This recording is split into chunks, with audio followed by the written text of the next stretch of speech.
Kaixo, nere supertxiki eta superfamiliak, zer moduz zaudete?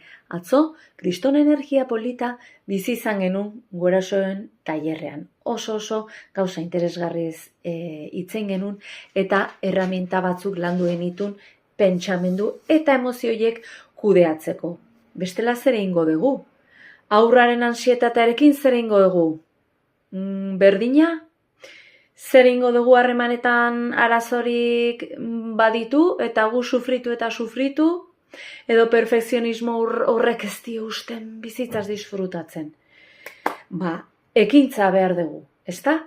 Guazen, behingoz, denbora dedikatzea eta konpromeso bat sustatzea gure seme-alaben bizitzaren inguruan.